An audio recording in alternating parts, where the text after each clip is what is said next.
And in the end, you know, I think we could have had 3 or 4, but it was a top performance all round. I think it's also what's called being cornered. You cornered them. These set pieces, incredible. Yeah, you have to believe in your process, you know. We believe in our process. You know, we keep at it all the time. You know, we never get bored. You know, when you go up for a corner, it's a chance to score a goal. You know, it's not a chance to relax and chill. So to score again on both of them, I know Nico will be buzzing, and yeah, I'm so happy for the boys as well. Well done, Nicolas Joubert. In terms of the delivery as well, how much are you working on that? More than normal? It's really...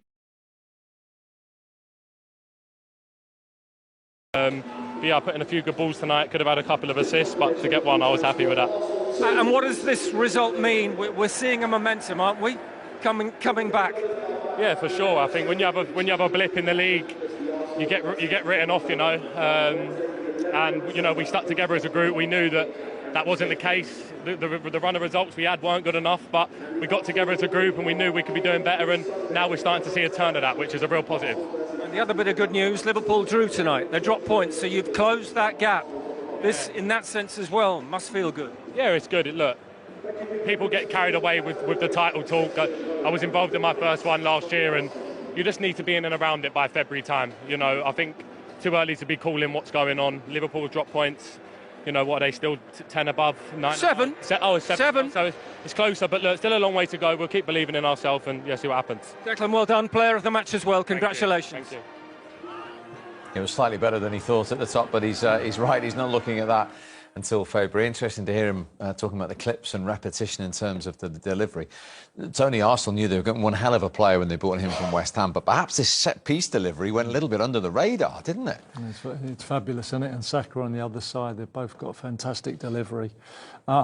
There's been a real sea change for me, tide change with the amount of times that the referees don't give any decisions, and it looks like Arsenal are really capitalising on it. You know, you used to go forward and the barge, the push on the goalkeeper or on a player, referee was blowing straight away and it's free kick, away you go. But it seems like they're letting everything go in. It's a free-for-all.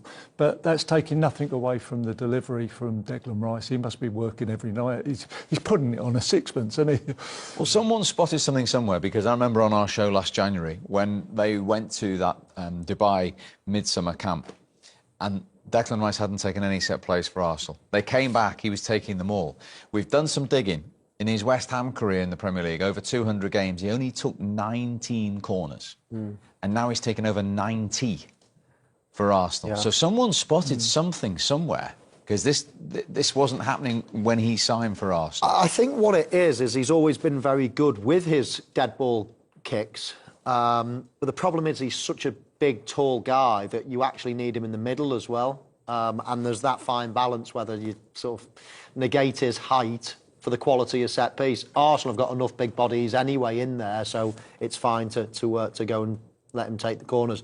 And it's all right having all these movements, all these blocks, as Tony's referred to, but if you haven't got the delivery, then, you know, it stops at source, doesn't it? And I think Declan Rice has got one hell of a delivery. Yeah, because it's so consistent, isn't it? I mean, we saw that for the first goal. It's on a sixpence every time. Every time. You said about it. Like I say, he must be practising. And it's the little guys are scoring. It don't matter. If the delivery's that good, it don't matter if you're Timber. Little push at the near post, he's got away with it and he's flicked it in. You know, you see him, they all run from the back post. I'd be, as a defensive coach, if I was working with a Man U or another club against the Arsenal, you're kind of going, right, how are we going to affect this? Because they're so good at it. They're so good. They all move to that near post. And it's a free-for-all at the near post. I think, actually spin it around and try to block them at the back post and to stop them moving forward. And I don't know how you do that. See, little touch by Timbers, pushed him out of the way, little flick into the goal. Referees are not blowing this stuff up now. But I'm not complaining, don't get me wrong. This is brilliant. It's one thing saying how you're going to stop it, because that goal is very, very similar to the first one they scored at West Ham. I was at the game on Saturday. And United have obviously seen that, but watching it and trying to physically stop it are two different things. Exactly that. Exactly that. I said to Tony as we were watching the game, I said, like, what do you do there? How do you stop that? When these teams are playing zonal marking, there's only a certain amount of players in certain zones. You don't flood it. The only thing I can think of is, do you revert back to man?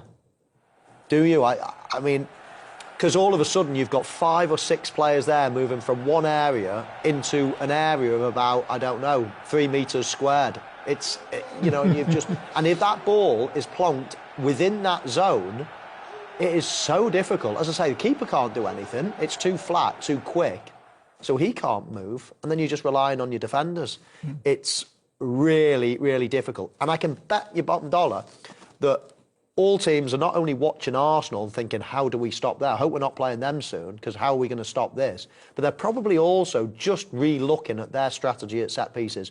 What can we do if that is so effective? That's won the game tonight. If that is so effective, we're going to have to invest time, effort, money, because the set-piece coaches now, half of the Premier League have got a set-piece coach. I think it's about 11 teams now have got a designated set-piece coach.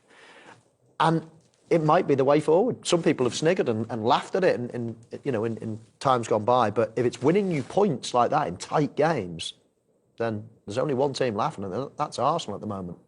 Because the numbers are incredible. They've got more goals from set pieces this season than any other side, and that's 22 goals from corners just from the start of last season. If you're going to win league titles as well, you need to contribute, and set plays are still the third of all goals are set plays, penalties, wide free kicks. And if you're that good at them, keep going. Every time that I've won a title, we've chipped in. The defenders have chipped in with goals and stuff. It's vitally important. And we used to work, under George more than Arsene, but we used to work all the time on them, all the time, because he knew how important they were. And it's evident, Arsenal are doing it now, and it's brilliant.